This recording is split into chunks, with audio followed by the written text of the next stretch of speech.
All right, welcome back to the Unnamed Red Sox podcast, America's most beloved podcast, the most downloaded Red Sox podcast in the world.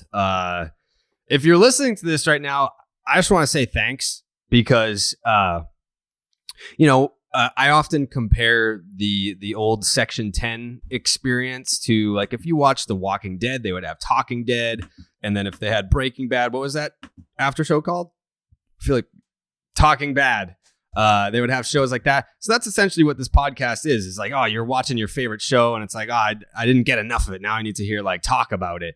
So the fact that you want to hear anything at all about this fucking team, thank you. We appreciate it here. I know Jake does, Tyler does, Pete does. Pat just landed in Louisville. What the fuck is that? That's Kentucky, huh? That's that's famously where they hold the Kentucky Derby. Sometimes, this year. Yes. Yeah. This year it's there. So I noticed, I don't know if you guys have noticed this, but we've been taking some criticism on this show. So that's why I wanted to introduce this new topic, the criticism that we've been getting, because there's a former member of this show that broke off and he's doing his own podcast now. And I haven't listened, admittedly, and it's not that I don't want to listen. I just don't have time to listen to other podcasts, but I guess this podcast is not really critical of the Red Sox. Who? That other podcast. Cares. Nobody cares. And then this podcast apparently is taking the same scrutiny that we're not, that, trust me, I miss Coley Mick as well. Coley would just fire off and say negative things all the time about whatever he felt strongly about. Whereas people are saying that I'm trying to protect relationships. Therefore, I won't say anything bad. That's off the table. Because one of those personal relationships, I'm pretty tight with Matt Barnes. And I feel like no one was harder on Matt Barnes after that loss on, what was that, Wednesday night, than Matt Barnes. He said, I got to get my shit together. He said, I've been ass. I've sucked. He was hard on himself. So that kind of opens up the door for us to kind of agree. If that's the case, then we'll agree. So this opening segment, I'm just going to throw some names out there. I'm going to kick it around. We're going to get Jake involved as well. Jake is probably I don't want to say unsung hero of the podcast, but he's like the Eddie House of this. He's like the James Posey of this roster. Where how many players are there? So it's the 6-man award, right? Yes. Okay. For talking basketball, correct? Yep. Yeah, talking ball, talking shooty hoops. I'm just going to throw a name out there. We're going to say something bad about that person. Okay. Yeah. This is going to be a negative podcast. Let's get negative, baby. This is what the people want. Let's talk some shit about people. All right. I'll start. Trevor Story. Trevor Story went 0 for 4 today. Golden sombrero. With 4 strikeouts against Shohei Ohtani, and Ohtani actually came 1 strikeout shy of his career high. He was nasty today. At one point, it was in the first, or it was early in the game. Devers struck out on an 0-2 splitter that he reached base on because it was so nasty that I believe it was Max Stassi back there couldn't corral it, so he reached base on a strikeout. Ohtani was nasty today, but 0 for 4. Trevor Story. It has not gone well for Trevor Story to start the year. He's hitting .210 with a .590 OPS. .590. I know that a lot has been made about the Coors Field and this and that, and his UCL, his elbow, and all this and everything. Trevor Story got booed today at Fenway Park. Multiple times. Were you part of that, Pete? I was not. Why? You're not negative enough. I just don't. I don't boo the home guys unless it's real egregious. And I know 0 for 4 with 4 strikeouts is pretty egregious. That's pretty egregious, but he's having a tough time. What do you mean? He hasn't performed well. You call him out. Yeah, but it's you have to be critical. They were already giving it to him. I'll give it to him now. Don't strike out so much, you bitch. You little bitch. Oh, okay. All right. Jake, what do you have to say about Trevor Hit a home run one time for me. Yeah, hit a fucking home run, yeah. Yeah, he could hit a home run. He just hasn't been as good as he's supposed to be, really. Mm-hmm. I agree. All this was made about him coming to Fenway and how it's such a good ballpark for him to, be an elite hitter, and just haven't seen any of it, really. Yeah, haven't seen it. Tyler, what are you gonna say about Trevor Story? I know you're fucking probably real mad. Oh my God. Yeah. Let me take the Red Sox Bobo hat off for a second. No, Trevor Story. Let's be real. The home runs, I'm sick of them hitting the wall. How many times are we going to get excited? Some of it's on the Nesson camera guys who, if we're going to throw some shade here, let me throw some shade to them. Please focus on where the fucking ball is just for a second. One time. That's all I'm asking you. But yeah, Trevor Story as a whole. He's supposed to be the spark plug. If you're talking about a bat that was supposed to come and fill the hole of Hunter Renfroe, he hasn't done that. He hasn't come close to that. Every single game, it feels like we get a different version of him lately. Yesterday or going back to Wednesday, spirits are high. We feel great. Couple doubles, key doubles. Today, those at-bats were uncompetitive. He's consistently just getting beat by velocity. It's uninspiring. And I think people, listen, he got all of April. We gave it to him. We get it.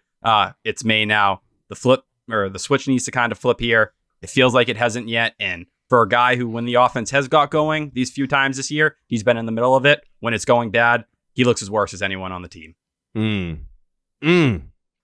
So we just mentioned Matt Barnes. What? Yeah, also. And it's been a little bit better lately. Some of the double clutches at second base, killing some of those double plays in different moments about a week back as well. A little annoying. He's learning a new position. I don't want to kill him too much, but a little bit of that.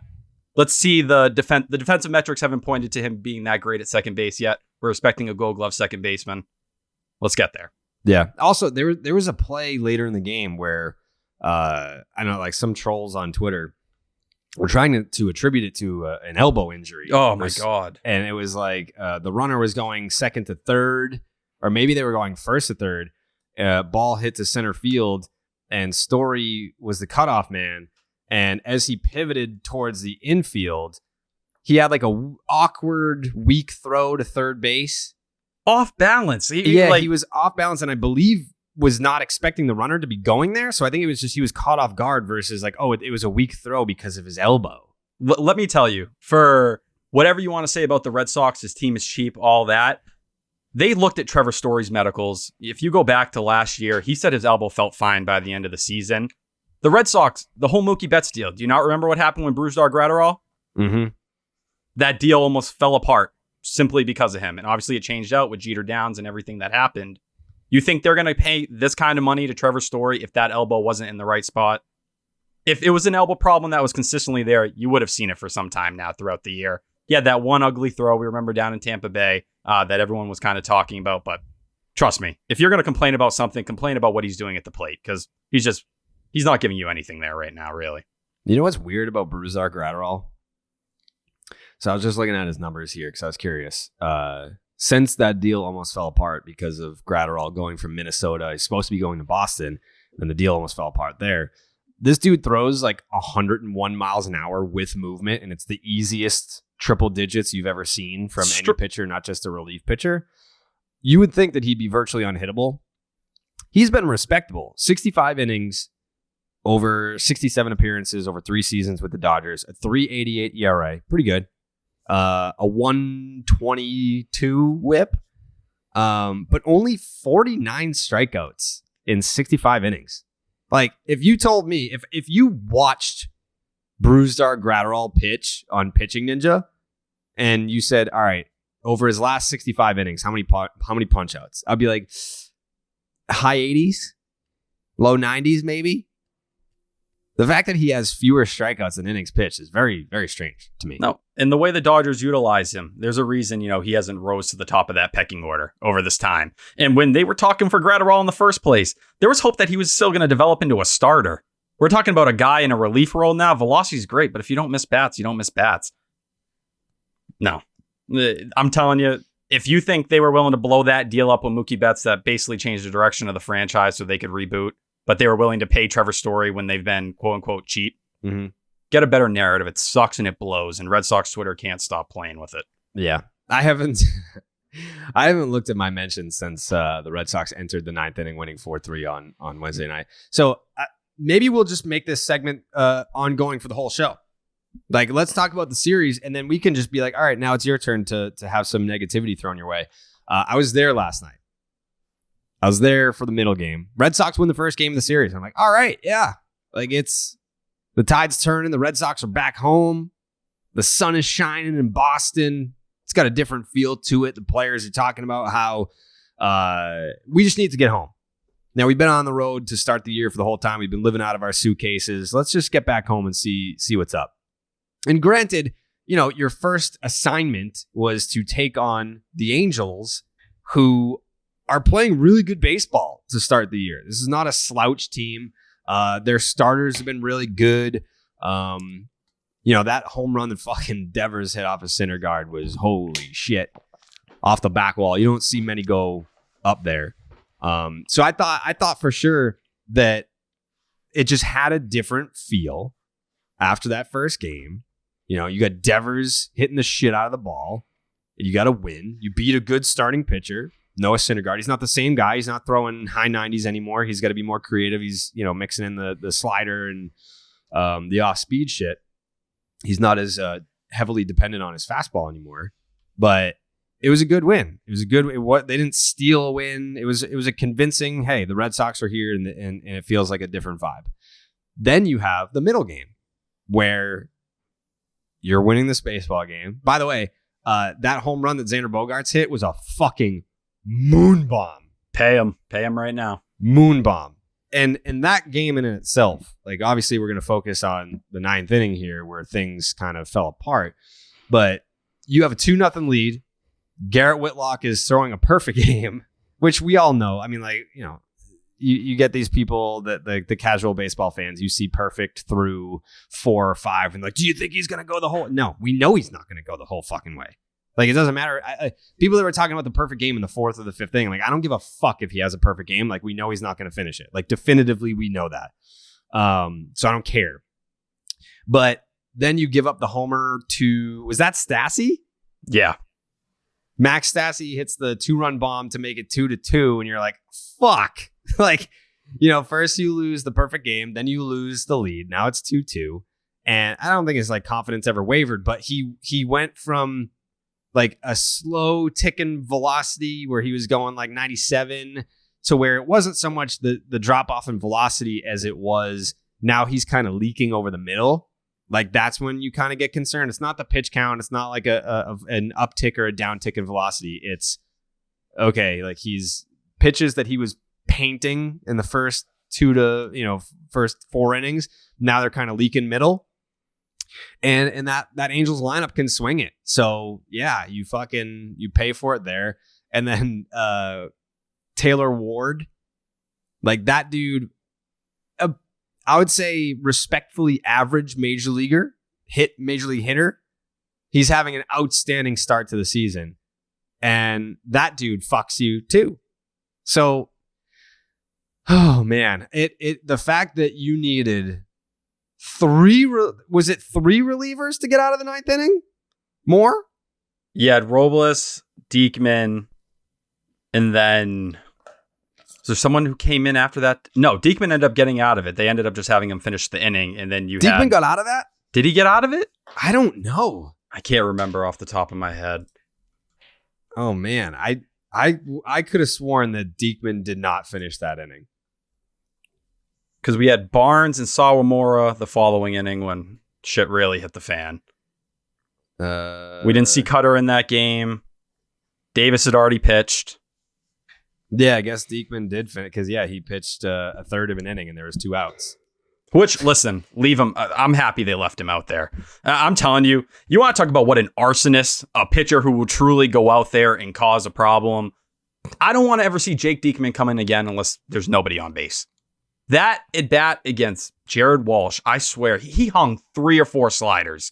By the time that ball went into right field, I didn't feel anything. I didn't even feel sad about it. How many times are you going to hang that garbage slider again and again and again? And listen, I'm not telling you Jake Diekman's a garbage pitcher, but when you walk over 5 per 9 and you expect him to come into a situation like that where Robles has already walked 2 guys, put him on in Trout and Ohtani, you're asking for hell to break loose. And should he be in that spot? No. So let me throw some trash on Chaim Bloom while I'm sitting here as well. Because, Bluminati fanboy. Ha ha ha. I see Chaim. You all tweeted at me. I get it.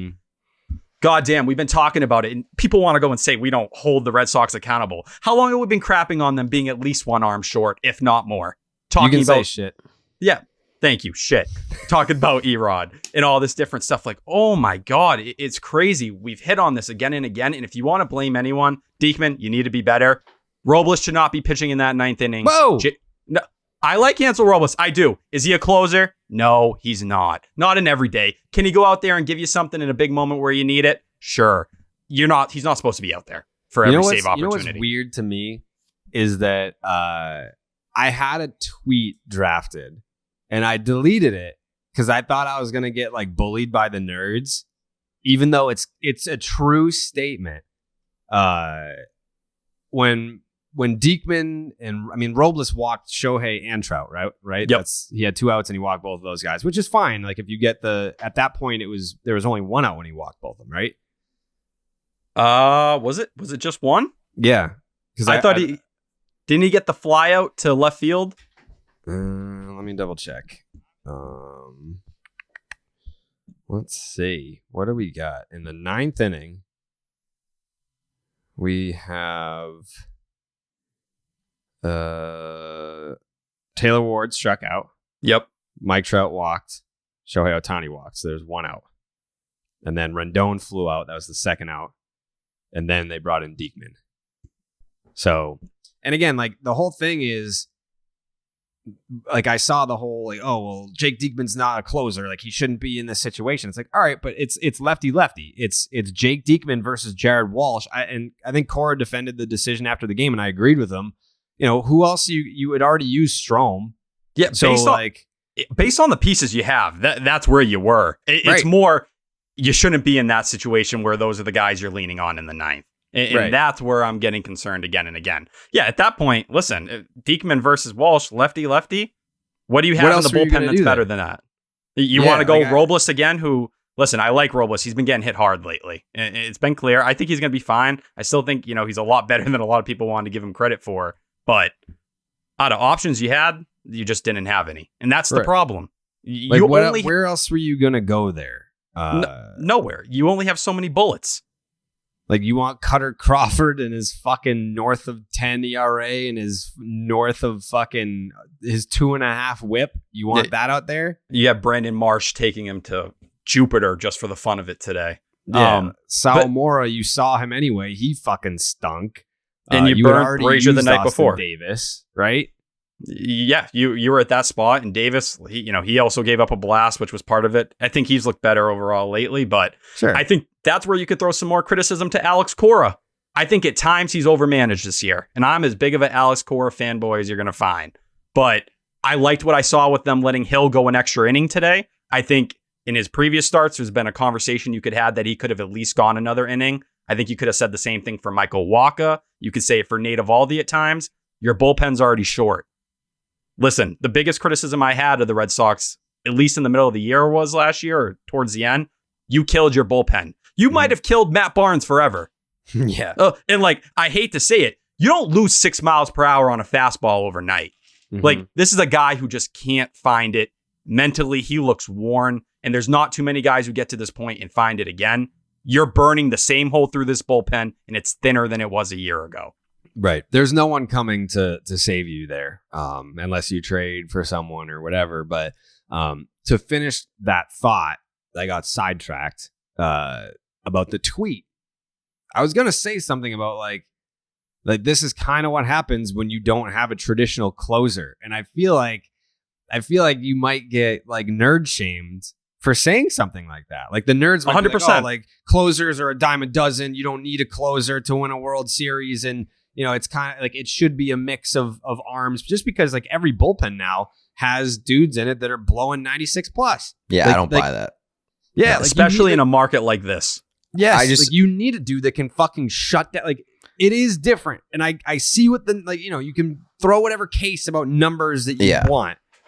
But the 9th inning is different. And I get like the whole bullpen ace thing that we've seen, like the different usage of a premier arm in your bullpen. And it's like, well, what if we have 2, 3, 4 coming up in the 7th inning and there's 2 guys on, it's a 1-run game. That's when you bring in your bullpen ace because you want to get 2, 3, 4. There's nobody out. There's 2 guys on. It's a 1-run game. This is the most pivotal part of the game. Okay. All right. Like I get that, but that's still not to say that the 9th inning is a different beast. I don't care what part of the lineup is coming up. If it's a 1-run game, I mean, especially with like some of the guys that fucking the Angels had coming up there. I mean, like Max Stassi, not known for being like a prolific backstop that can hit, but you know, he fucking hits a 2-run bomb off of Garrett Whitlock, who is in God mode. He struck out 9 batters in 5 innings. Like he struck out 5 of the first 6 outs that were strikeouts. So yeah, I don't know. I wanted to say that, but I just felt like it almost, I was like, coward. You know, 10 years ago, this was an indisputable take. Like, no shit, dude, they need a closer. Yeah, they don't have a closer, but now it's like, closer? Like, I mean, I just think that like there has to be some middle ground in between the stat guys and like the traditionalists, and that applies to like every area of life. Like I hate the extremists. It's like, you know, I want the stats, I want the information, but I'm not going to make every decision or every roster decision based off of fucking like exit velocity or analytics and shit. I do think that there is an element of intangibles that always goes into sports, and pitching in the 9th inning of a baseball game, there is a certain mentality that you need to have as a pitcher to have success in the late innings. And some guys just don't fucking have that. And some guys thrive in those situations. And we've seen it. Like we've seen guys who are just beasts in the 9th inning where, you know, maybe you take them outside of that role and they're not quite as good. But once the stakes are super high, that's where they belong. And I just think I am always going to believe that you should have a closer or have at least a couple guys that you like, closer by committee, like a couple guys that you know can do it in the 9th, because it is a different ball game when you get that late.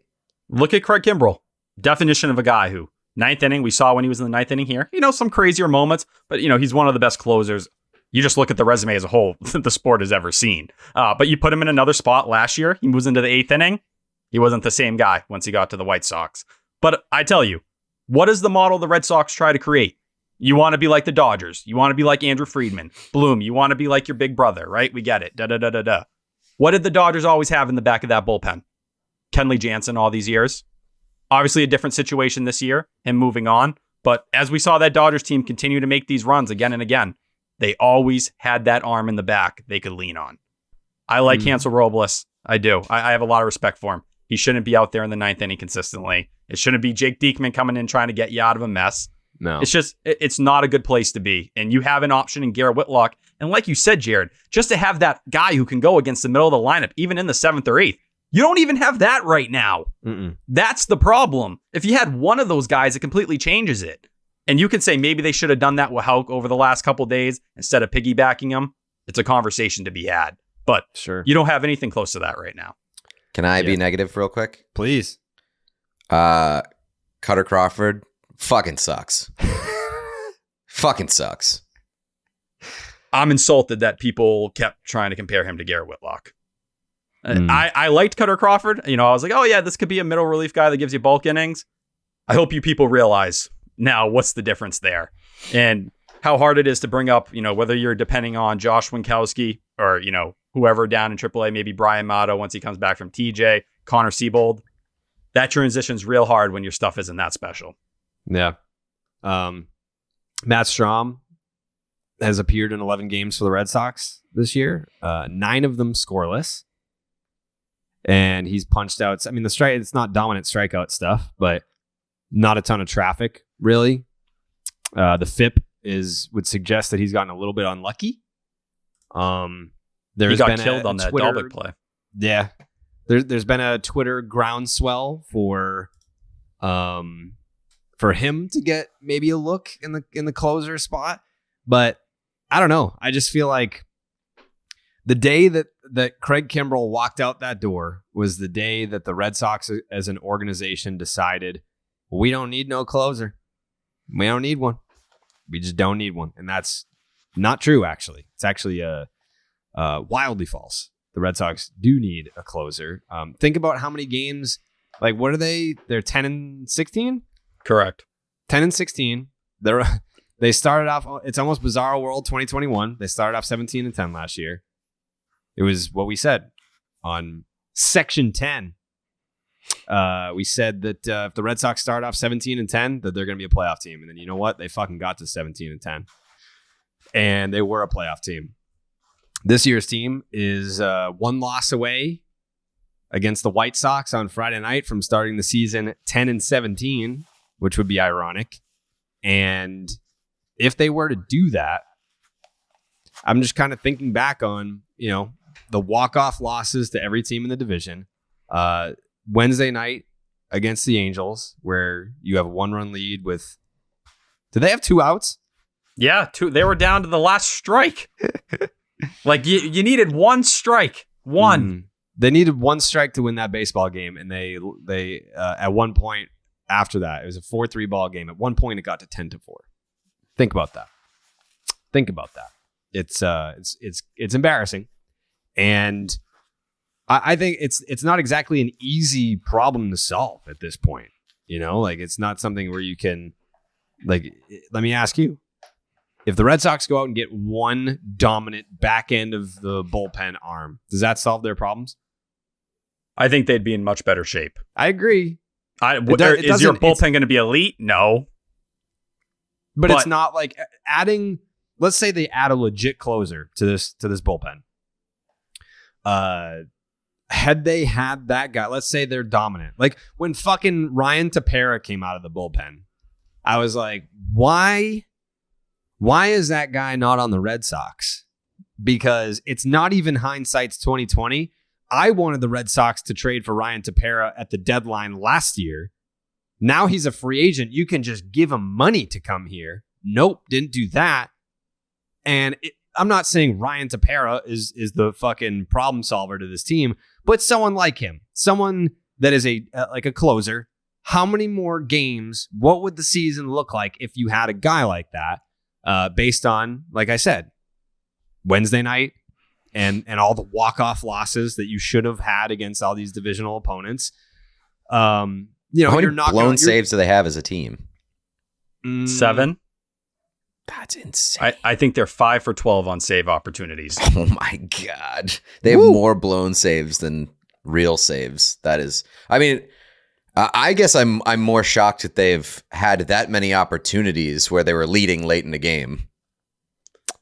The Red Sox have 8 blown saves. Oh my God.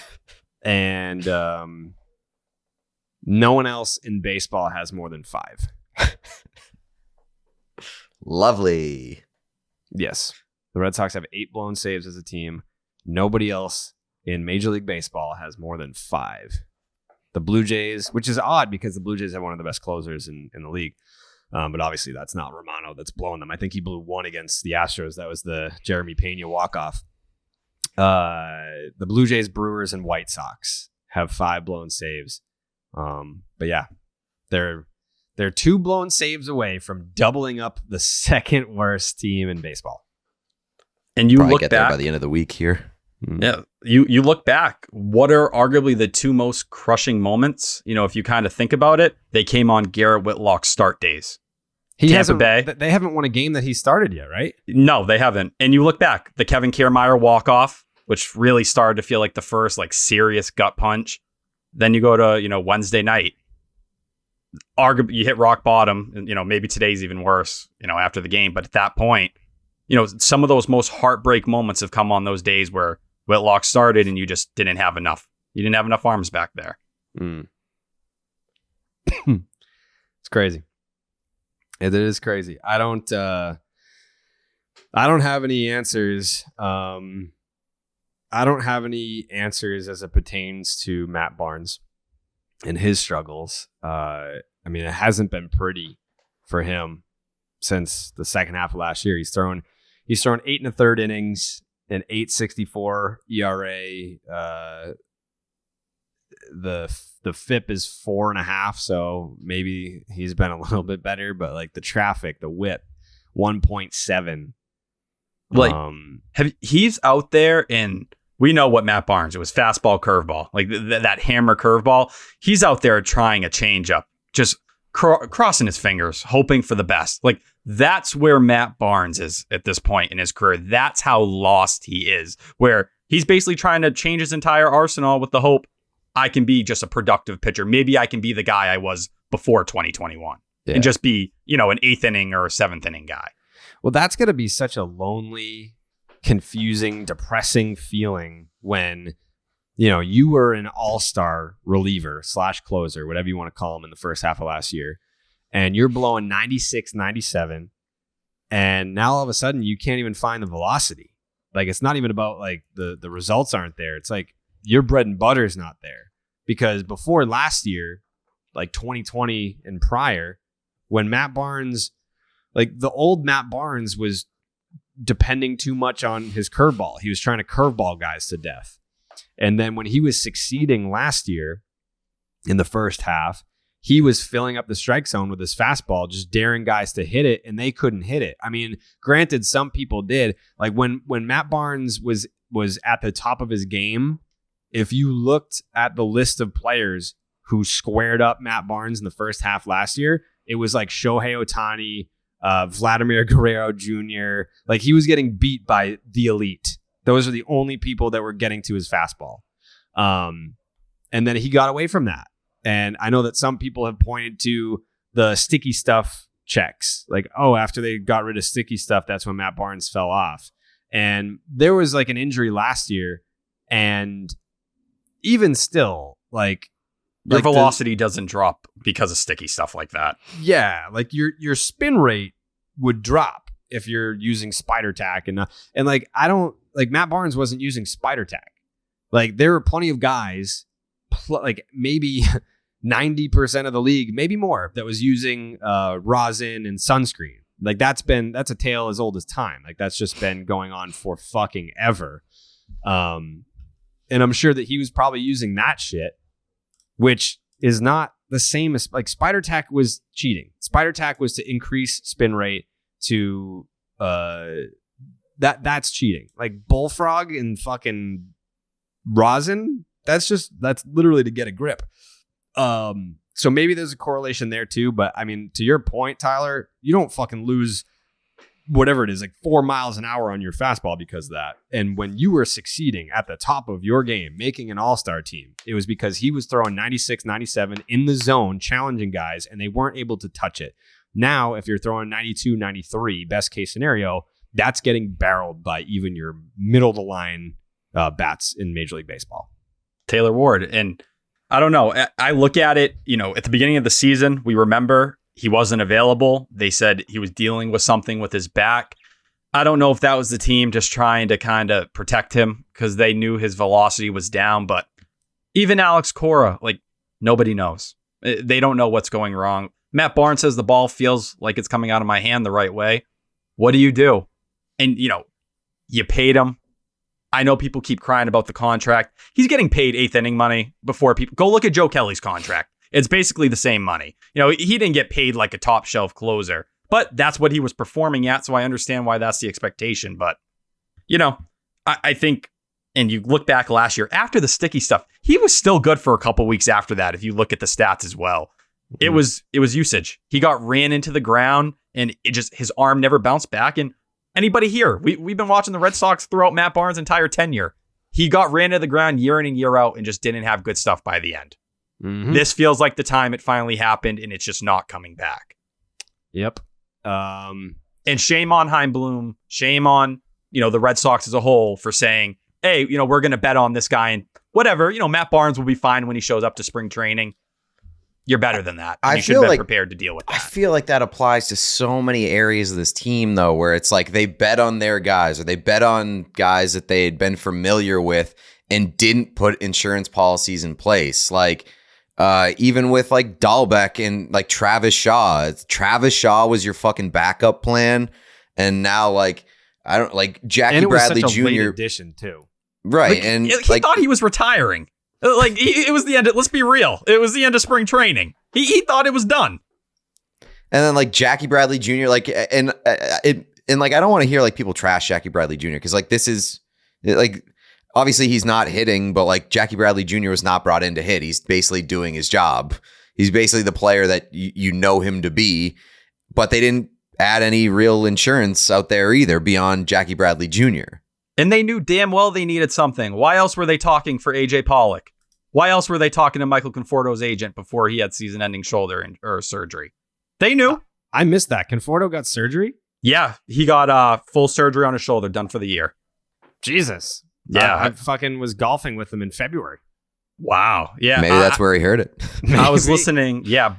I don't think it was Boris who came out, but the camp came out and kind of just broke it down. And apparently the medicals were a lot worse than many had thought. He could have played through it, but the right money wasn't there. So yeah, why not? He sped on it. Yeah, that makes sense. Pete, say something negative about somebody.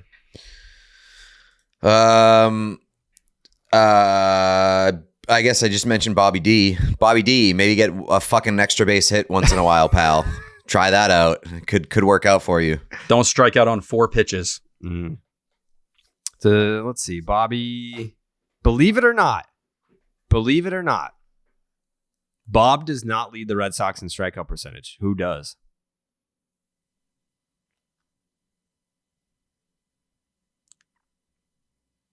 Kike It's Hernandez? close. Who'd you say? Kike Hernandez? Nope. I'm gonna say Trevor Story. It's Trevor Story. Wow. 31.5%. Bob is at 30.1%. Is that updated after today's game or no? That's a good question. I'm not sure. Either way, Story's leading before today or after today. Yeah, has not gone well. Has not gone well for anyone. Now, like Devers is kind of like slipping into that group of like it's Bogarts, JD, and everyone else. Like JD's OPS is now up over 900. Like quietly. I think hitting is contagious though. Like it's like a group mentality. Obviously, you've got the 3 guys who are hitting, and like that's just because they're unreal and they're always going to hit. But like I feel like the other guys may come around if it starts to be more of a group effort, and morale is not so super low. Maybe that's just me being like a dumbass baseball fan, but. I don't think what you're saying is crazy, Pete, though. I just think it's been working the opposite way where the approaches are so garbage that it's like the entire lineup picks it up. And Devers will get into it with his chase rate being horrendous at times, and he's swinging at everything outside the strike zone. It just spreads like the plague in some of these games, and today was another example of it with Ohtani on the mound. You can see when the approaches are better and they can work a walk. You saw it, first couple games of the series, it was a little bit better. It's just it gets so out of control sometimes. And it's such a mental game too that like if everybody's going up there being like nobody's hitting, I have to do something. There's tons of pressure and everybody's trying to force it, and that leads to bad approaches. I got a fun stat for you guys. You ready for it? I bet it's not fun. No, it's fun. Okay. The Red Sox are now 10-16. In the previous 12 years, from 2010 to 2021, the Red Sox lost at least 15 of their first 30 games 7 different times. They missed the playoffs every single one of those years. I'm fucking waiting for the fun part. No, that's it. All right. Well, that wasn't fun. Well, Nothing the fun more? part is that this is going to be the year, Pete. This is going to be the year that they fucking lose 15 of their first 30 games and make the playoffs. That's All what right, I'm saying. Here, it's Cinco de Mayo right now. We're recording on Cinco de Mayo. I'm making a Cinco de Mayo proclamation. I don't fucking care if they make the playoffs. I would like to watch baseball and not want to kill myself after every single game. I don't think you're asking for much, You're not asking for a lot. but I think they're better than that. Like, I don't even know what kind of loss would make me feel better than some of the losses that we've seen. Like, I think we've seen losses where Sawamura fires a ball up the goddamn third baseline. Kevin Kiermaier. I was actually with one of my friends watching this game, sweating out this Tampa Bay Rays game, and Kiermaier comes up, and he's not much of a baseball fan. He's like, "Oh, like, is this guy any good?" I was like, "Yeah, he's known for his defense. He's got no power whatsoever." Bang, walk off homer. See you the fuck later. And then I think why do I not have any recollection of this Yankees walk-off loss? How did the Red Sox lose that game? So Cutter Crawford came in Donaldson was at the plate. It was like a soft grounder up the middle. I looked this up after the last podcast because I was even doubting myself a little bit. That was the whole game. Garrett Whitlock had came in. Remember, they tied it, went to extras, and this was opening day, right? Yeah, opening day. Yeah. We should have known then. Opening day, though, it's tough to read too much into opening day. There's also the just nobody catching the infield pop-up and ended up losing by 1 run, a failed comeback. Like, it's the one thing that I'll say about this team is that it is extremely creative. It is extremely creative in the way that it loses ball games. Like, every single night, you're going to see something different. That's what pisses me off the most, though, because that's what it was in August and September last year, where anything, any way, whatever you could do that could possibly go wrong, went wrong. This team just, there's nothing, to cling on. At least we could cling in August and September last year. We knew who they were, April through June. What do you cling to right now? Right. Speaking of getting creative, you can get creative with your same game parlays in the DraftKings Sportsbook. Yeah, you can. Slide into stacks of cash this baseball season with DraftKings Sportsbook, one of America's top-rated sportsbook apps. New customers can bet just $5 on any team to win and get $150 in free bets no matter what, win or lose. Looking to turn a small bet into a big payday during MLB season? With DraftKings same-game parlays, you can do just that. Create your own parlay by combining multiple bets like which team will win, how many bases will be stolen, total runs, and more. It's your shot at an even bigger payout. DraftKings is safe, secure, and reliable. Best of all, you can deposit and withdraw your cash whenever you want. All you have to do is download the DraftKings Sportsbook app right now. Use the promo code Jared, that is Jared.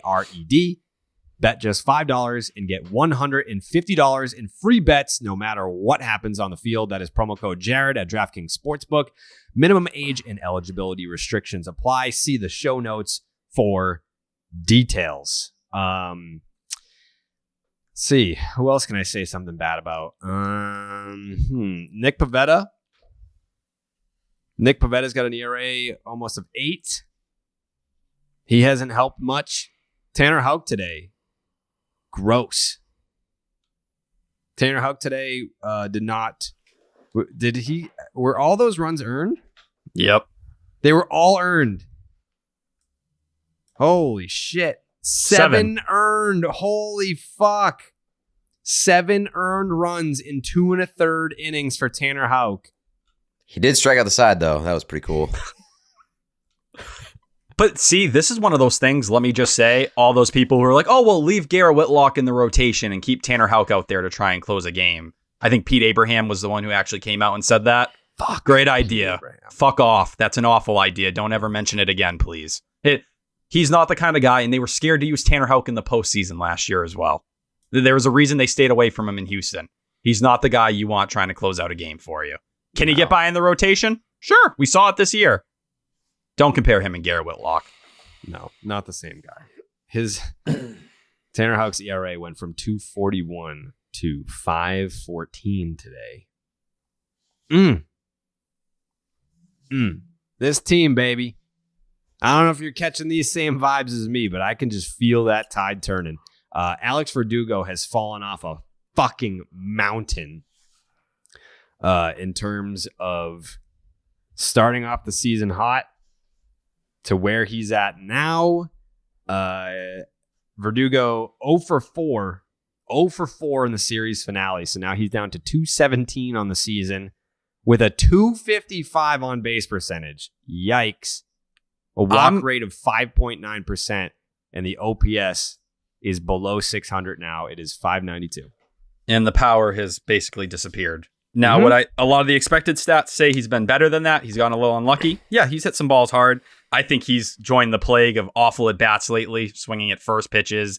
Just not productive. What scares me more than anything, though, he's been grabbing at his back the last couple nights. The broadcast has mentioned it twice now.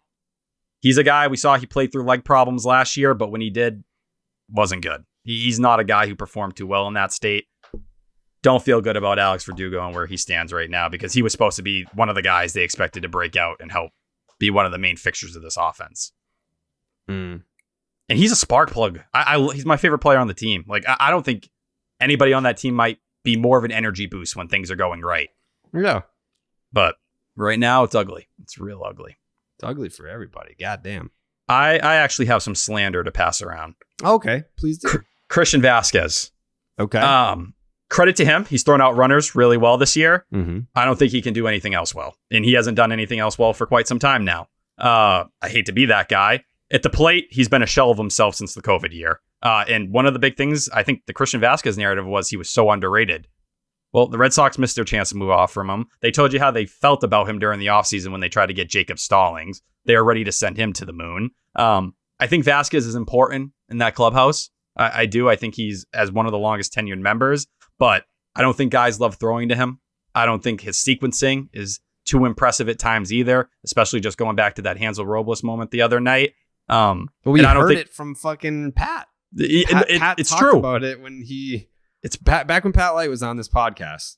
He talked about working with Christian Vazquez and how his best pitch was like he loved his splitter and he just never called it.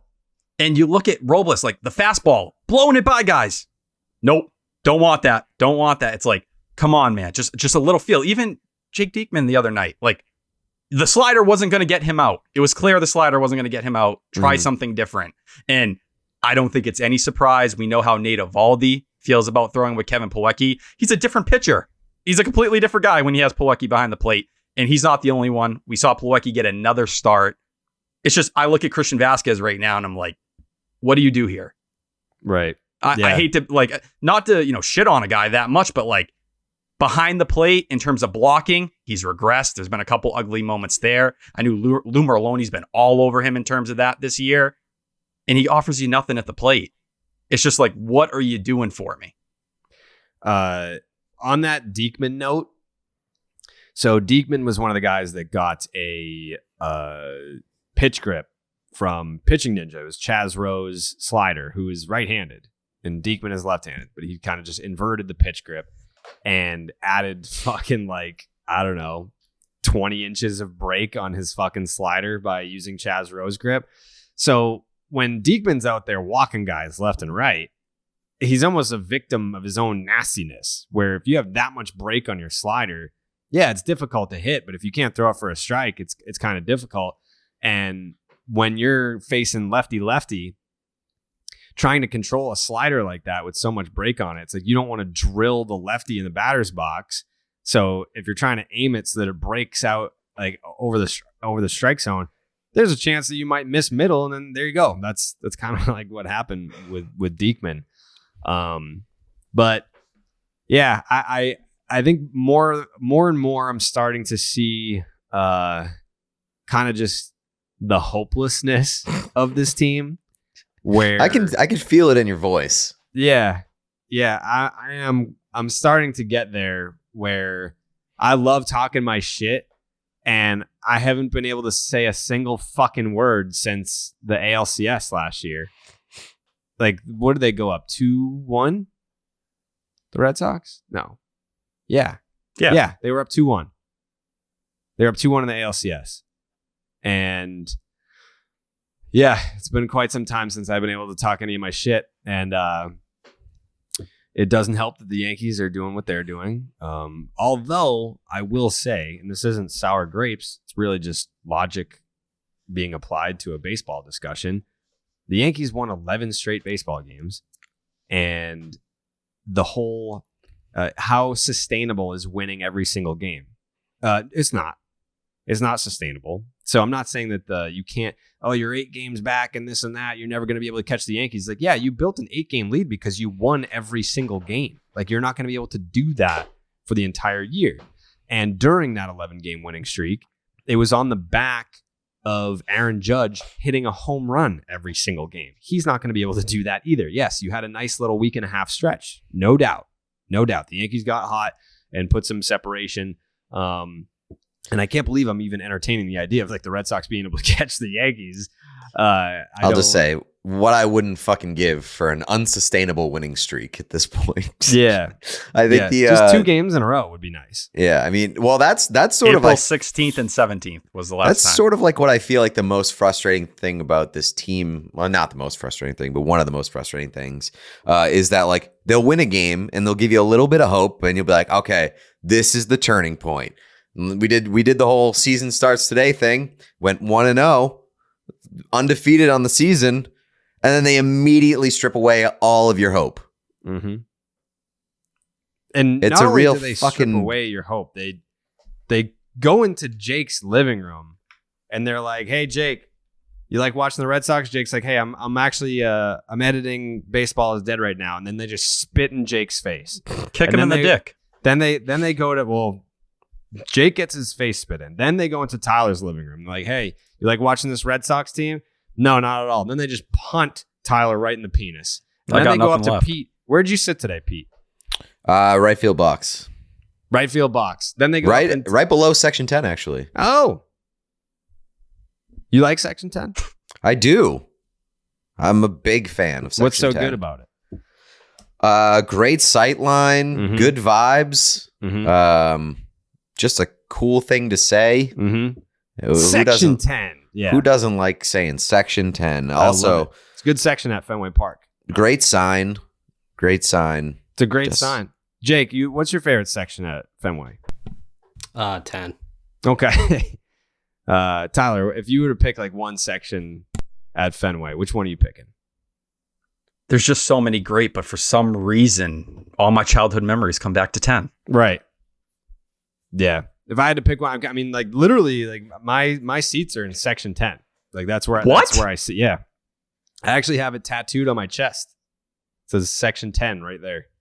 I can't believe you've never talked about this publicly. Yeah. Yep. Since 1998, I was 9 years old. We got year tickets. I was born. Yep. Got tickets in Section 10. It was when Pedro got traded over there, and I used to have Bruins season tickets. So then we switched to Red Sox season tickets, and I was like, we got to sit in Section 10, Dad. My dad was like, Section 10? And I was like, yeah, that's the section I want to sit in. And he was like, guess what? I was like, what, Dad? He's like, we got tickets in motherfucking Section 10. And we've had them ever since. That's where I sit. Still to this day, Section 10. I bet you've got some good memories there. In Section 10? Yeah. Yeah, I saw Game 4 of the ALCS there. Yep. In 2004, I saw the Robert Steele, the Ortiz walk-off I saw in Section 10. I saw the Coco Crisp James Shields brawl in Section 10. Let's see. What else did I see in Section 10? I saw Game 1 of the 2007 World Series in Section 10. That was the Dustin Pedroia homer that ended up being the what was his name? Jeff Francis. Yeah. Ask him who the fuck I am. That's where that came from. I finished out my night after the Red Sox won the World Series in 2013. I was in Section 10. There's a lot of good memories there. A lot of good memories. It's a good time. Is anyone here ready to tap out? Is anyone on this show ready to say the season's over? Before anyone answers, can I slip a note in here? Mm-hmm. If you look at stats, he put out a good tweet, Red Sox stats. I'm blocked, but for those who aren't, just want to keep putting that out there. The Red Sox have to play close, I believe, a 588 winning percentage the rest of the way to win 90 games. That's doable. Yeah. Just think about it. Add it to the equation. I'm not tapping out. I'm close, but... And even if even if I'm tapping out on this being a lost season or like a non-playoff team, that's fine. I would like to enjoy baseball. Yeah. Yeah. Even if they don't make the playoffs, which there's this like piece of shit dude that like he has sent me. That's why I always think that people are insane that DM you. They want to like harass you via DM instead of tweet you. That's when like that they're actually trying to like hurt your feelings because it's like I'm trying to get directly to you. This dude has sent me north of, let's call it 300 DMs without a response. But he's got great information. He wants to like send me all kinds of like just hurtful information.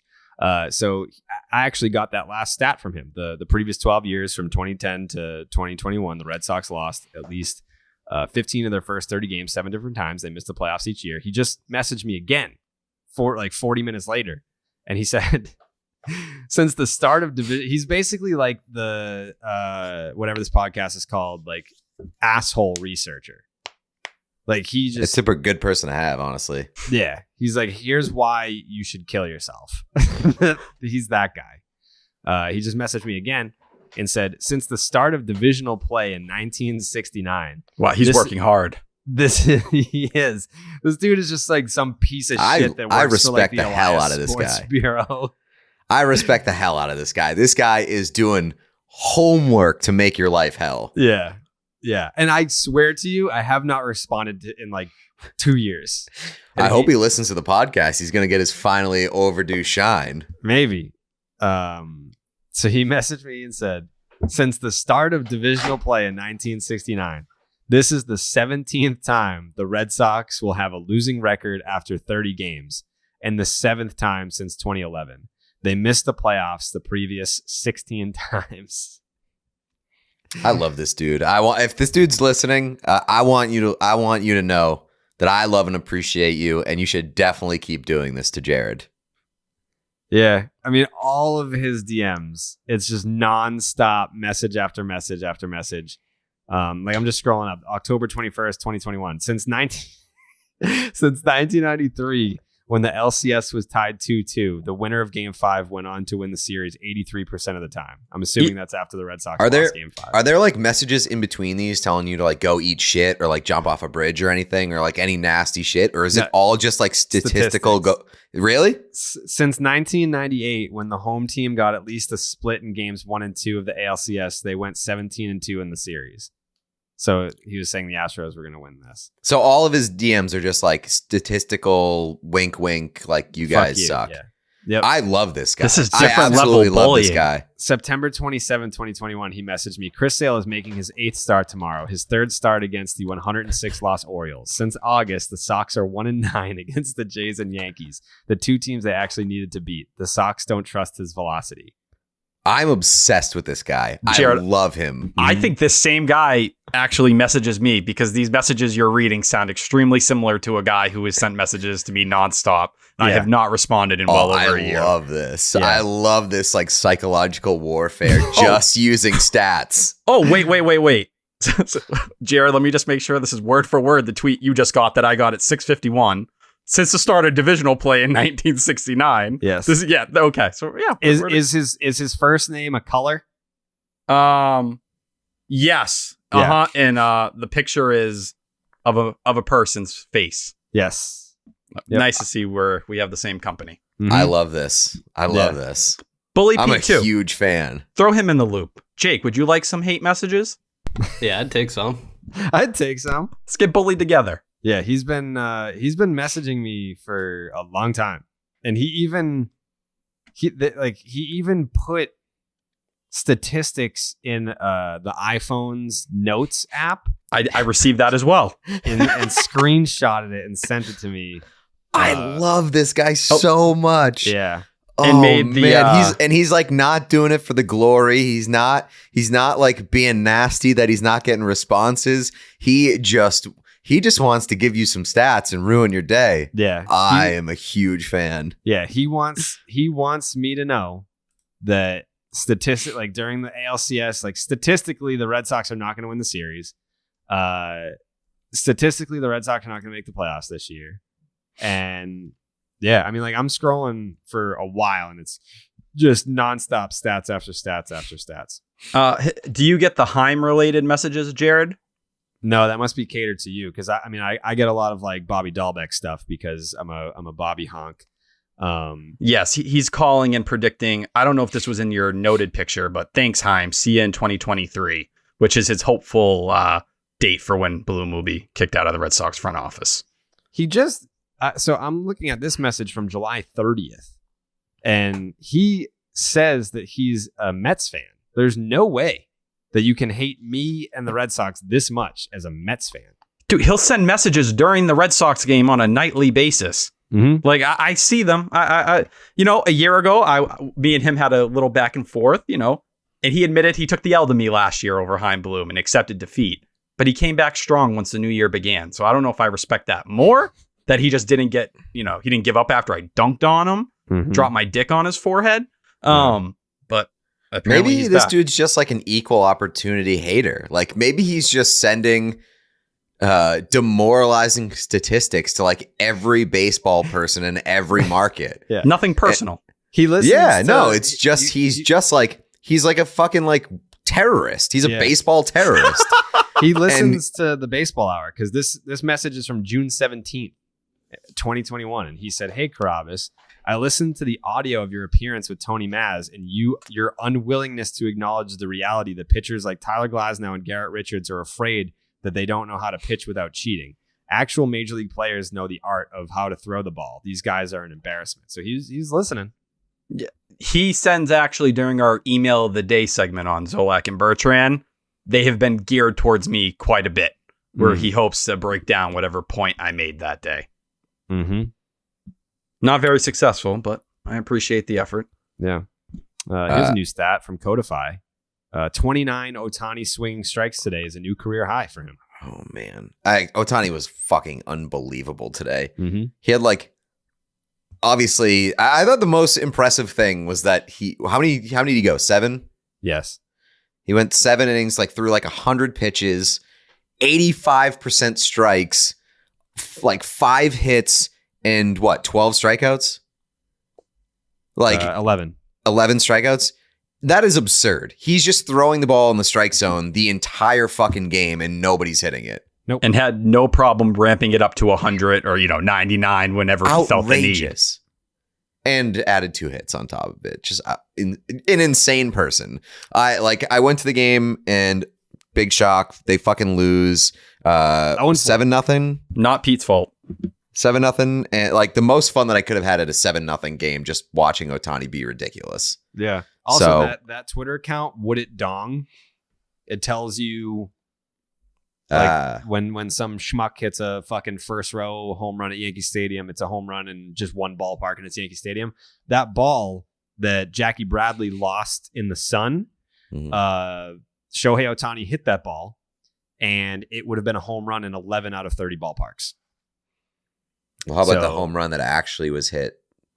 The 2-run homer that landed in like the first row around pesky pole. Yeah. Jared Wallace. That was a just absolute dinky home run. And I was like, okay, well, this game is over. Yeah. Because the Red Sox are not going to score 3 runs. Yeah. Just think about that for a second, though. Shohei Ohtani, 7 shutout innings with 11 strikeouts, 29 swings and misses. And like, you might as well just give it to him. He also hit a fucking bomb out to dead center. Oh man, like he's no joke. And like, you look at his numbers this year, I think he's hitting like 230 something, but who gives a fuck? I mean, the talent is undeniable. I should have gone today. Like, I want to be able to say like, yeah, I fucking saw Shohei Ohtani. That's why I was so excited. I got like tickets were super cheap because it was getaway day, middle of like Thursday afternoon. Mm-hmm. Got tickets for like $18. And got to see Shohei Ohtani just like based on pure luck because I got it when Syndergaard was supposed to start, and then they ended up swapping him out after I got the tickets. So super lucky. I gotta get going here soon, but update I am doing Stanley Cup playoffs. 0-4 on the season, and updated stats. Red Sox are hitting .239 with 3 walks and 46 strikeouts. In the 4 games that I've been to. The pitching, 6.75 ERA with 19 walks and 39 strikeouts. Who provided these statistics, PD? I was just going to say, Jordy Cunningham. Do I know who that is? I don't know. He replies to the Carrabis Pod Twitter account with updated stats after every game that I go to. Thank you for your service. Hell yeah, brother. Oh man, they stink. They're so bad. They're so bad. Yeah. So I guess on this note, I guess I wanted to say, because there's so many, like baseball is that superstitious sport. And people are blaming Pete. He's 0-4 when he goes to games. I'm actually 0-3 myself. They've played 10 home games and they've won 4 of them. So I think, if anyone went, they probably lost. And people are saying it's the curse of Carrabis because of me leaving Barstool. I say it's the curse of Dave holding Section 10 hostage. It could also be the curse of Jerry Remy and not including Don Orsillo in the ceremony. There's plenty of things. It could be the curse of Kyle Schwarber. The curse of the Bogarts contract extension talk. Yeah. There's plenty of negative vibe things that you could point this to. It's not just one thing. A lot of things have changed, not for the better. I would say, the whole Orsillo thing, negative vibes. The Bogarts contract, negative vibes. Pete going to Fenway, negative vibes, man. Negative vibes. All right, Pete. We'll be watching for all the hockey. Go Puck. Mm-hmm. Yep. Woohoo. All right. See you later, fellas. Bye. See you, See you Pete. Sunday. See you, Pete. All right. Yeah, that is gonna be something. There have been teams that had they found themselves in this position, 10-16, that I've been like, yeah, I mean, it's a shit start. It's not great, but they've got the group that can come out of this. Yeah, I think right now with Alex Cora, it's also a really big test for him. Like, we've seen over the years when these bad starts, it's been on and off. They've struggled. They can't dig themselves out of the hole and it ends up becoming another lost season. This is the time when Alex Cora kind of needs to prove I can right the ship if need be. It's not all on him. You need guys to perform on the field, but I think in a lot of ways, while you'll see plenty of blame if things go wrong, fall on Bloom, there's going to be people who've been waiting to try to dump on Alex Cora as well. Yeah.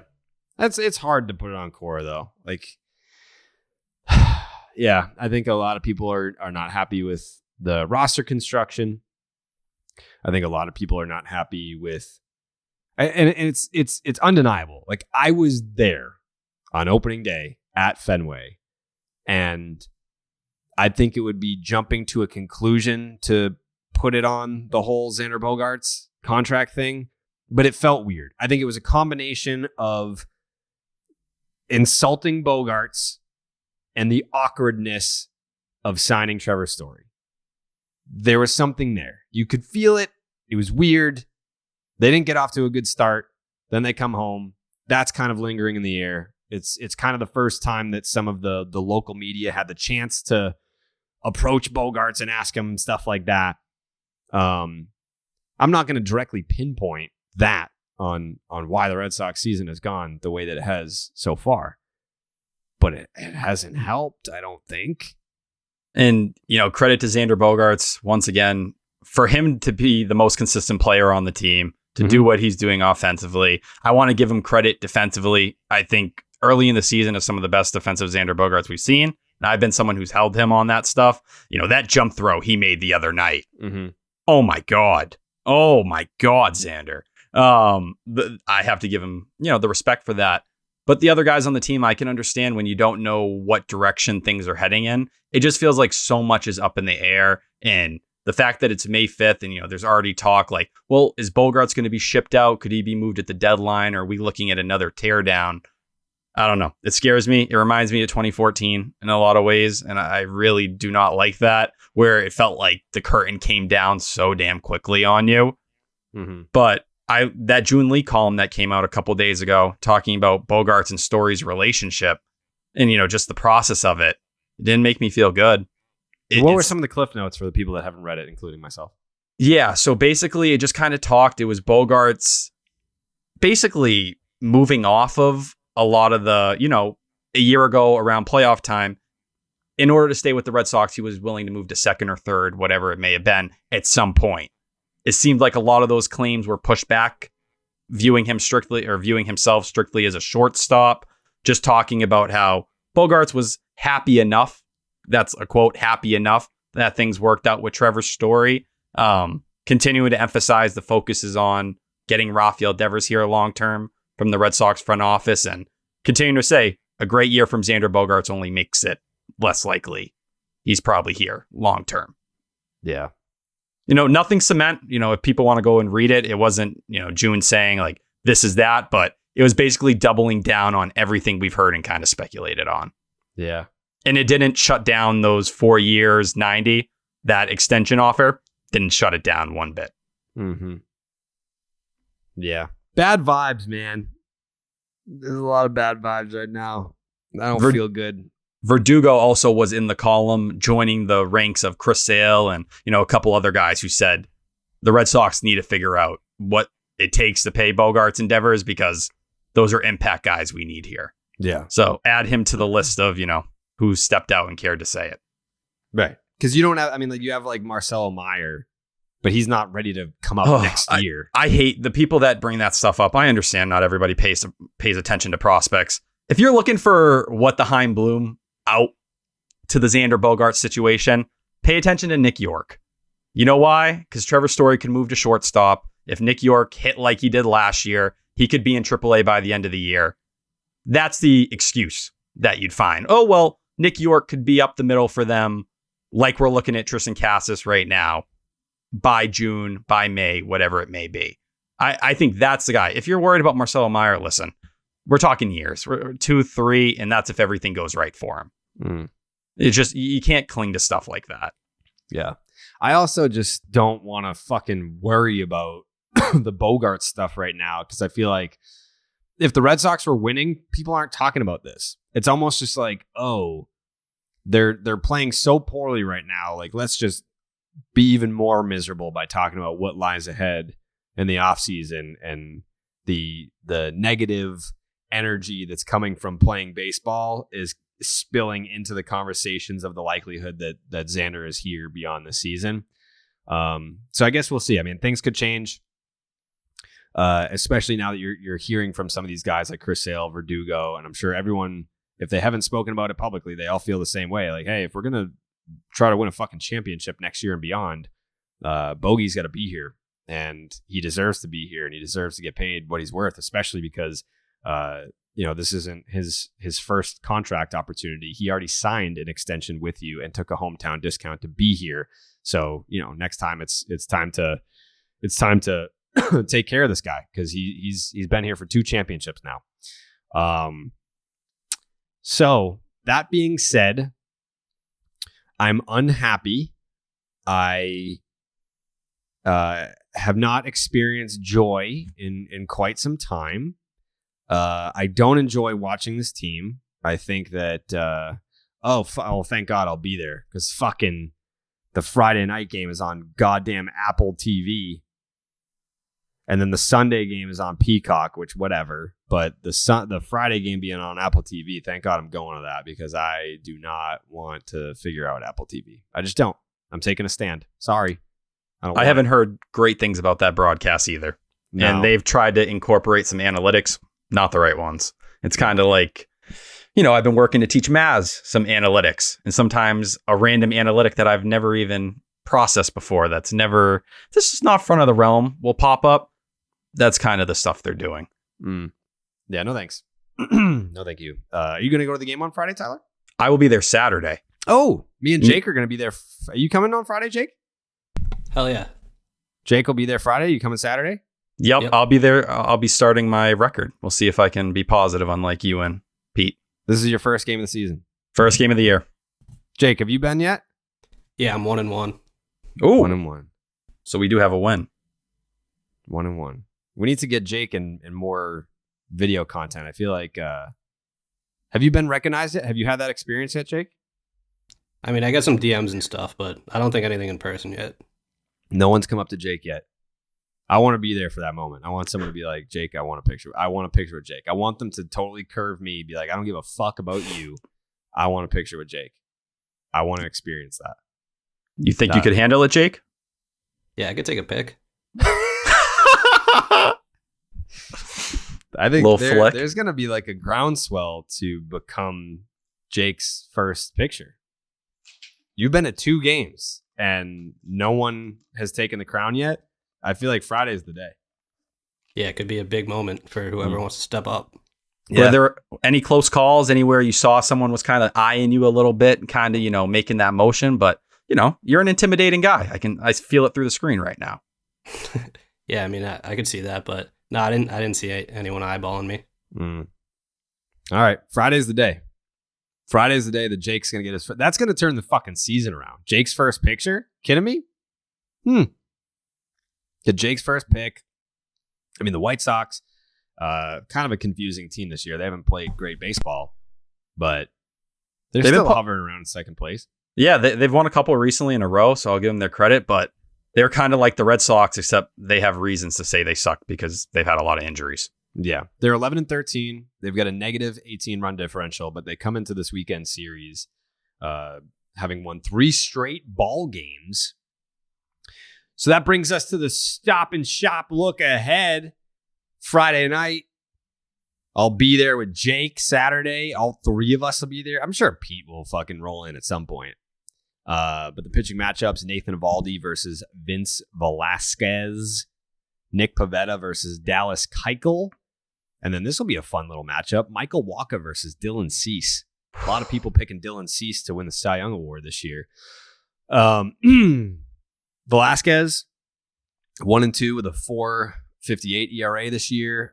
Coming off his best start of the season, though. 5 2/3, 4 hits, shutout, no walks, 6 strikeouts.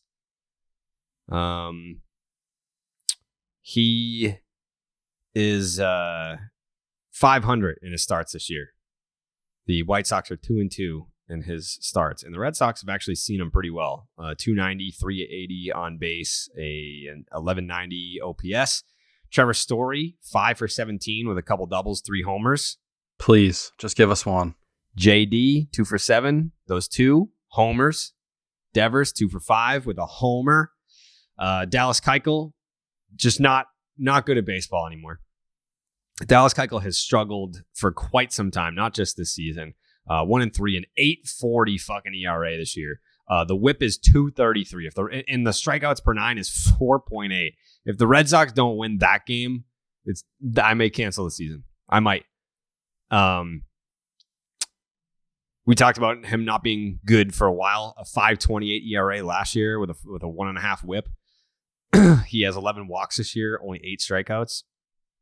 He allowed 10. That was the game that we talked about on Baseball is Dead about Tony La Russa just fucking leaving him out there to die. He gave up 10 runs, 7 earned in 1 inning, 1+.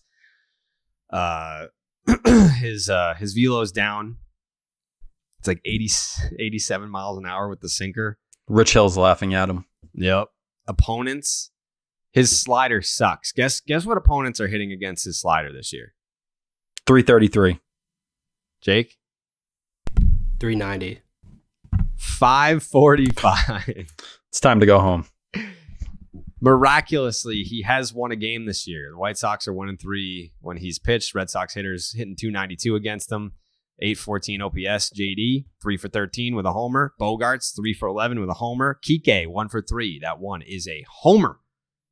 And then obviously Dylan Cease. That's a guy that everyone's talking about as the not even like a dark horse. I feel like if you're paying enough attention to Dylan Cease, you know that he's got nasty shit for the Cy Young Award this year. But 3-1, 2.48 ERA, a WHIP under 1, 0.93, strikeouts per 9, 12.1. He's pitched into the 6th inning in all 5 starts this year. He's allowed more than 2 earned runs once. I'm ready to punt on that game. Yeah, strikeouts by game, 8, 8, 3, 9, 11. He's only allowed 1 homer this year. And the Red Sox, I believe, have only hit 1 homer this year. And the White Sox have won 4 of the 5 games that he's started. Oddly enough, the Red Sox as a team hitting 333 against Dylan Cease. Bogarts, 3 for 3, couple walks. Kike, 3 for 5, a double.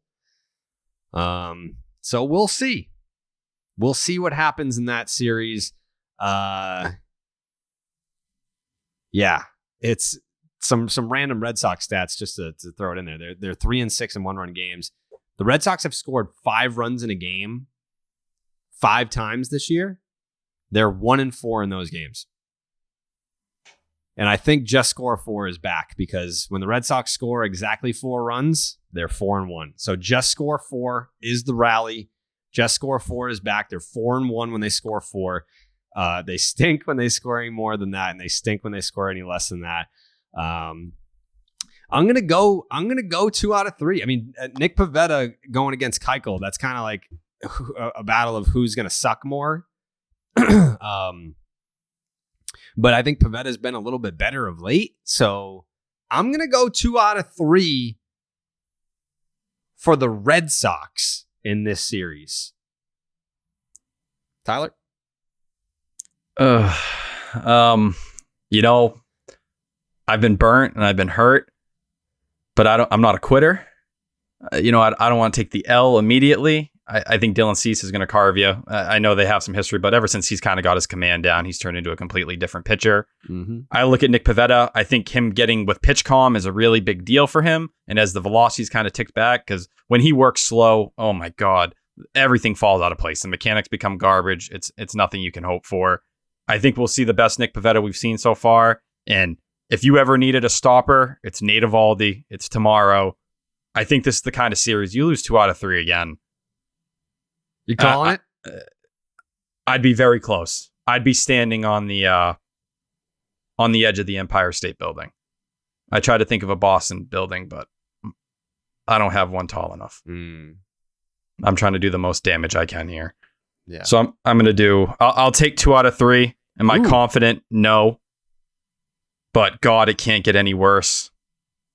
Please save us. Jake? We're going to get swept. And that leads me to something that I've been seeing on Twitter, which is what people are requesting for a Suns Out, Guns Out episode. Ooh. It's a good question. I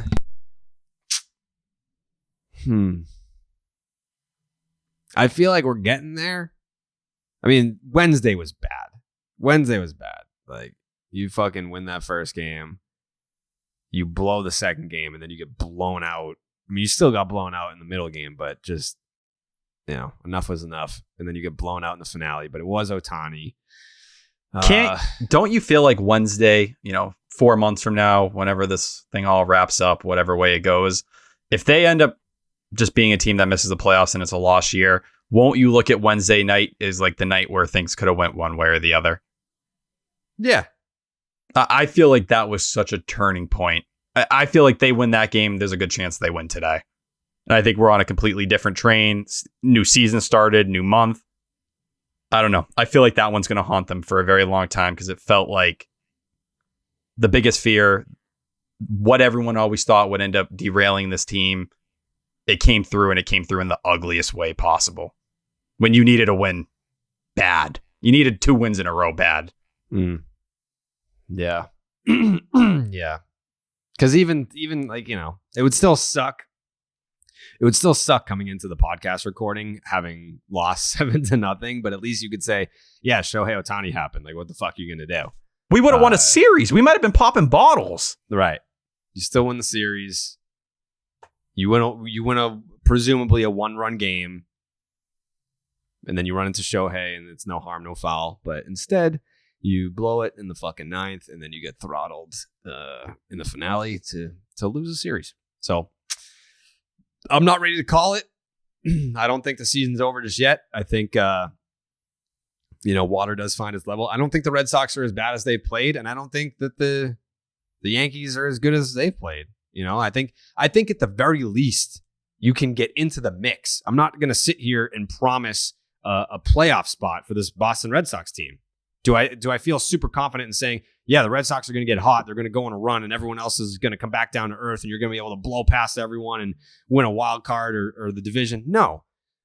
Do I think that it's possible to still play somewhat meaningful games in September? Yes. Do I think that they'll be in the hunt? Yes. Like, it's possible. So that's why I can't totally just say, damn, that dude that blows up my DMs with all the horrible, mean statistics, that they statistically, the odds are against them making the playoffs. Okay. Can they still make the season interesting? Yeah. Yeah. I do think that that's possible. So we're going to find out. We're gonna keep riding the wave. There's examples kicking us in the fucking dick. Yeah, I'm dickless at this point. But you look at the Braves. Look at the Braves last year. Look at the Nationals in 2019. There's ways out of it. Is it super rare? Yes. Is it even harder when you play in the AL East? Yes. Especially when every team has walked off against you. There are reinforcements coming. You just got to tread water. And that's the one thing. Ultimately, Heimblum put Band-Aids on this roster, hoping it'd get you to June or July. Your cuts are infected. We're seriously infected. Okay. Can you make it? That's the question. Jake, any any final thoughts? We just got to win some games, man. Got to win some fucking games. Got to win some fucking games. And you know what? Seems like even though they've won 3 straight, I feel like this is a beatable team coming in. This is a beatable team that's coming to your doorstep. And let's see. Let's see what the Red Sox can do. All right. We'll be back together on Sunday to drop late Sunday night, maybe Monday morning. We'll see. Try to enjoy your weekend of baseball. I mean, if you're going to the games this weekend, look out for Jake. We don't have merch yet, but when we do get merch, a free t-shirt to whoever is Jake's first picture request. I don't know what the merch is going to look like, but when we do get it, free t-shirt to whoever asked Jake for his first ever picture request. All right. We'll see you Monday. Buenas noches, amigos.